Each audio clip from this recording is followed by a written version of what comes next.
What's up, guys? Welcome to Pete's Basement Extras Secret Wars. Cheezeburger's with me. Ramon, unfortunately, couldn't make it. The big guy sprained his ankle, so he's on the DL for a little bit. We'll put him on the 15-day or just the 7-day? Hopefully just the 7-day. Okay. Let's hope. So we can all text Ramon and send him some Facebook and Instagram wishes and hope he gets better real soon. And a lot of mooning pictures and... Yes, bad news is always to be accompanied by a photo of a hot girl. This is Ramon's rules, so we'll pop that up on screen right now. Here's for you, Ramon. Bam! So, Secret Wars, man. Right off the bat, I want to start with a question from our buddy Craig Rippin, who Pete's going to read right now. This is Marvel's biggest event for the summer. It's going to go on for, I don't know if it's 8 weeks or 8 months if this is coming out. Weekly, bi-monthly, whatever the fuck it is. DC's Convergence is coming out every week. Right. I'm looking forward to this more so than Convergence. It started off big. We'll get to the story in a minute, so spoilers. We're just going to throw the cheese right there in front. So if you don't want to know anything about this before you read it, stop watching this, go read Secret Wars, and then come back and hit the play button. Pete, read us Craig's question now. Okay. Craig says, "Hey guys, I'm tired of all these reboot the entire universe storylines, so I'm not really sure I want to follow the whole Secret Wars thing. However, can someone give me the quick synopsis of what Marvel is trying to accomplish with all of this? At the end, will we be looking at a whole new reality and a relaunching of all the Marvel characters as if they're being born into the world for the first time? Will all the books start back at issue 1? Help me, OBP Kenobi, you're my only hope." Great way to end the letter. Yeah. As far as all the books starting over with number 1, I honestly don't know. I hope not. I don't think so, but it's an imminent possibility, so steel yourself toward that could happen. As far as a rebooting of everything starting over from scratch, I don't think so. That's not how this has been branded from, with all the rumors and everything going around. It looks pretty much like whoever survives will survive and know who they used to be and everything that has happened, and they just have to, reacclimate themselves to the world as they know it. Yeah. Basically, this book starts off with a lot of action. We're at the height of the incursion between the Ultimate Universe and the 616, and it's just bedlam from Jump Street.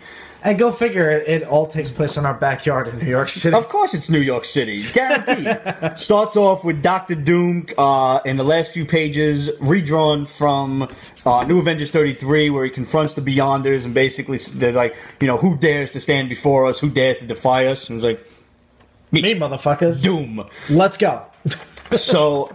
Book opens up with Reed Richards giving Nick Fury, Ultimate Nick Fury, a plan of attack. This is crazy, psychotic supervillain Reed Richards. Yep. And he's telling Nick Fury, it's up to you to save the world. It's either them or us, and obviously it can't be us. Right. Meanwhile, Richards has his own scheme up his sleeve, which we have no idea what it is. And that is one thing that kind of, it didn't disappoint me, but I found it a little out of character for some of the heroes involved. Like, they just spring into attack without noticing that, hey, some of these cats look kind of familiar to me. Right. Like, you got Tony Stark, Ultimate Tony Stark, just attacking Captain Marvel and Black Widow and all of these people who should look at least remotely familiar. Right. Spider-Man. Right. And granted, Ultimate Tony is an asshole. Yes. But nobody's that big of an asshole. All of the Ultimates are assholes, aren't they? Kind of. Yeah, they're kind of like the Dick Squad. Yeah. Like, who's dead still and whatnot, so you can't even include Captain America. Really, Tony is the only one that we see, and he's leading a team of, they call it the Iron Six or something like that, and it's just like some big-ass Gundam-style robots that Colossus and the Hulk destroy. If you ever thought you would see Colossus's fastball special with the effect of a bowling ball, fucking just picks up the Hulk and throws him. Launches him, Sick shit, man. Yeah. The Hulk crashes through the Triskelion. Yeah, can I just interject real quick at how timeless and how it doesn't get boring every time Colossus does the fastball special. It's absolutely fantastic. It's great. And every time he does it, it's warranted, it works, and the classic guys like us are like, You know, you just want to like sit back and just sip a cocktail because it's like everybody remembers where they were the first time they saw the fastball special. Yeah, exactly. Great. So, thanks to Marvel for keeping that tradition going, because you know what, it really is a tradition now. It's like going to Harry Potter films dressed up, or like doing the whole Rocky Horror Picture Show I've never type seen of stuff. it. Like going live to the theater. I've never done it either, but I've heard stories, and it's completely wild. So anyway, continue. One of the other great lines in this came from our buddy Rocket Raccoon, when basically his assignment is take down all the rest of Stark's robots and shit, and him, Drax, and Groot are shooting down the Iron Six, and he says, there goes $1 billion worth of red and gold crap, and he's like, I am Groot. He's like, I do remember when comic books were only $1. $1's worth of crap. This was $4.99. Kind of a long. It's 500% more than it used to be. Yeah. When I started fucking collecting. Absolutely, yeah. I mean, Dirty bad. I think it's 400. It's not 5. It's not 4,000, right? 5,000. No, it's 500%. Yeah, I went to art school, so I don't have to do math anymore. It's like a rule, Dude. Fuck that. I envy you. Although I can do math pretty good, so. The Kingpin sends out a text like, "Hey, it's the end of the world, so let's go drink at the place that we did that thing that time." Right. And who comes in, I guess, intercepts the text or whatever. All of a sudden, you just see the skull come in and says, "Gentlemen, they say you can't take it with you when you die." So it begs the question, what am I going to do with all these bullets? Fucking Frank. Don't fuck with Frank. Nope.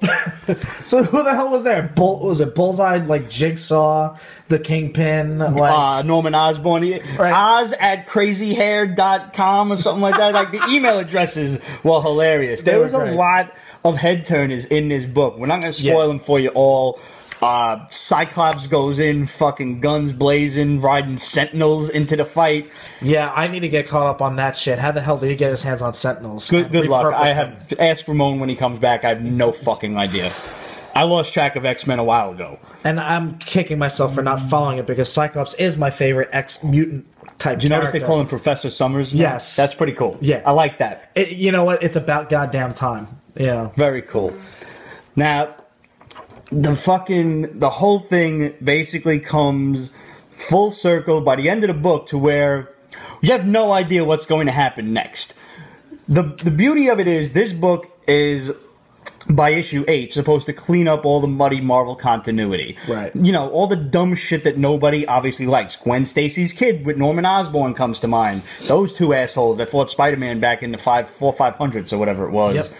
There's a story. The JMS days, right? I believe it was JMS. Yeah. You know, that run had its ups and it certainly had its downs. Absolutely, but even with the low points, JMS still managed to make it interesting. Oh, it was a great run. Yeah, one of the best runs. Gwen Stacy's kids with Norman Osborn. Right. Yeah, that was fucking just creepy. There's a lot of shit. The numerous deaths of Jean Grey. Perhaps you didn't like the death of Charles Xavier. We'll see what happens with that. If you can name a million things that happen in Marvel that you simply don't fucking like, this may just clean that up. It may not. Who knows? Basically, Marvel's idea is we're going to pick and choose from different universes, and we're going to mash them all together. So you can expect to see Miles Morales in the 616. You can expect Black Nick Fury, without a doubt, because they're going to try to get it as close to the films. The films as possible. You can expect Scarlet Witch and Quicksilver to emerge as Inhumans after this. Right. That has been brewing for quite some time, and the feud with Fox goes on. More on that on the next show. I've got a bit of an inside track for you guys, and it's big. The thing you have to remember about this: everybody fucking dies. Yeah. Everybody fucking dies. And the only one left at this point is presumably Doom, who is standing in front of the Beyonders. Yeah. So it looks like the hope of all mankind is up to Dr. Doom. I'm not so sure that everybody is fucking dead. Well, they can't have everybody dead. They can't have everybody dead. But it looks like you've got two sets of kind of like a ragtag type of team where you've only got like maybe 10 to 12 people on each side. On each side, right. And they're in... Reed Richards, Chala, right. Looks like Spider-Man, Star-Lord. Right. You've got the Cabal from 1610 with Reed Richards, now called the Maker, with the city talks to him, calls him that. Thanos Namor. Black Swan and a couple of Thanos' guys back during the whole incursion, Thanos war thing that was going on a while back. Right. Where this is going to lead, I have no idea. And that's kind of the fun part of this book. Normally, I don't like when I can't predict shit where I don't know what the fuck is going on. Yeah. But this is just the opening salvo. I still got to read issue 0 from Ramon, who picked it up for me during Free Comic Book Day. But I have no idea how they're going to get from the end of this to where I think they're planning to go at the end of issue 8. But I'm definitely going to enjoy the ride. There are probably millions upon millions of little, spin-off stories that you could read if you feel like, but you probably don't have to read. I know there's a big thing coming out. It's not called One More Day, but One Last Day or something. Right. Where it's like each of the heroes gets to have one amazing day or whatever, and they've been showing you images of Spider-Man with Mary Jane, and he's holding May Parker, the little spider baby, who I hope fades away forever and ever. Shit like that I was never a fan of the spider baby, ever. I like another universe May Parker. I don't like this universe May Parker. Sure. Just no. Period. No.